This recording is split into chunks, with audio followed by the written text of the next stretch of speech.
કૃષ્ણ કનૈયા કી જય, રામચંદ્રજી ભગવાન કી જય। આજે આપણે સૌ શ્રી રામચંદ્ર ભગવાન અને શ્રી કૃષ્ણ ભગવાનની પવિત્ર ભૂમિમાં આપણે એકતા થયા છીએ। સૌ કલ્યાણપુરાના સૌ આગેવાનો આપણે 5 વર્ષ આપણે સરકાર ચૂંટતા હોઈએ છીએ અને આપણે આજે કોની સરકાર ચૂંટવાની છે? તો આપણે લોકસભાની સરકાર ચૂંટવા માટે જે આપણા નરેન્દ્રભાઈ બેઠા છે એની સરકાર ચૂંટવા માટે આપણે કંતોડ મહેનત કરતા હોઈએ છીએ। આપણે આપણા ગુજરાતના વિકાસ માટે ગુજરાતની સરકારને પણ ચૂંટવા માટે ખૂબ કંતોડ મહેનત કરતા હોઈએ છીએ। લોકસભાની સરકાર ચૂંટવા માટે આપણે રાષ્ટ્રને મજબૂત કરવા માટે ચૂંટતા હોઈએ છીએ। વિધાનસભા માટે આપણે ગુજરાતને આપણા રાજ્યને મજબૂત થાય એના માટે ચૂંટતા હોઈએ છીએ। જ્યારે આજે એવો અવસર આવ્યો છે કે જિલ્લા પંચાયત અને તાલુકા પંચાયત એ કોની સરકાર કહેવાય? એ આપણા પોતાની સરકાર છે। જિલ્લાનું નેતૃત્વ અને તાલુકાનું નેતૃત્વ આપણા બંને ઉમેદવારો મહાકાળી માના પરમ ભક્ત વજાભાઈ અને આપણા યુવાન અને ઉત્સાહી ક્ષત્રિય સમાજના આગેવાન શક્તિસિંહ 2 જણા જ્યારે ભારતીય જનતા પાર્ટીનું નેતૃત્વ કરવા જઈ રહ્યા છે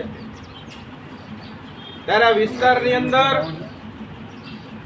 ક્યારે પણ કોઈ પણ જાતની આફત આવી હોય, મુસીબત આવી હોય ત્યારે ભારતીય જનતા પાર્ટીના દરેક આગેવાનો આપણી વચ્ચે ઉપસ્થિત રહી અને ફૂલ નહીં તો ફૂલની પાંખડી જેવી આપણા સૌને કાયમી આપણા સૌની વાત જ્યારે મૂકીએ છીએ ત્યારે એ વાતની રજૂઆત કરીએ છીએ ત્યારે એનું પરિણામલક્ષી કામ કરવાનો પ્રયત્ન કરતી હોય ત્યારે આજે આપણા સૌની સમક્ષ હું તો તમારો દીકરો છું અને ભારતીય જનતા પાર્ટીએ ખૂબ બધું મહત્વ મને આપ્યું છે નાની ઉંમરની અંદર।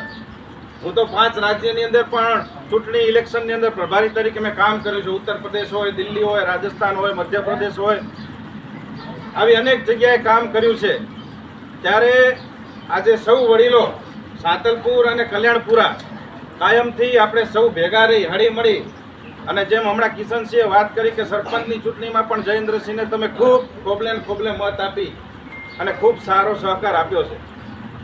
ત્યારે આજે આપણે સૌ અહીંયા ભેગા થયા છીએ ત્યારે આપણે રામચંદ્ર ભગવાન અને કૃષ્ણ ભગવાનની સાક્ષીએ સંકલ્પ લઈએ। આપણે રામચંદ્ર ભગવાનની અહીંયા પૂજા કરીએ છીએ। 500 વર્ષ સુધી આપણા રામચંદ્ર ભગવાનનું અયોધ્યાની અંદર રામ મંદિરનું નિર્માણ અટક્યું હતું। લાખો કાર સેવકોએ એની અંદર એમના પોતાના જીવ ગુમાવ્યા હતા।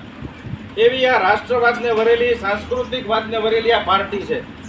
તો આ પાર્ટીને આપણે જ્યારે લોકસભાની અંદર પણ ખૂબ સારું મહત્વ આપતા હોઈએ છીએ, વિધાનસભાની અંદર પણ ખૂબ સારું મહત્વ આપતા હોઈએ છીએ ત્યારે આજે મારી આપ સૌને વિનંતી છે કે આપણે આપણી સરકાર બનાવવા જઈ રહ્યા છીએ। તાલુકા પંચાયતની અને જિલ્લા પંચાયતની આપણી પોતાની સરકાર છે।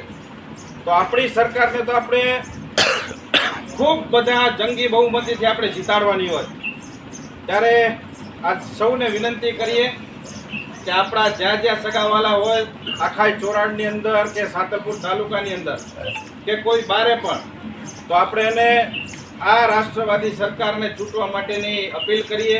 ખૂબ જંગી બહુમતીથી આ બંને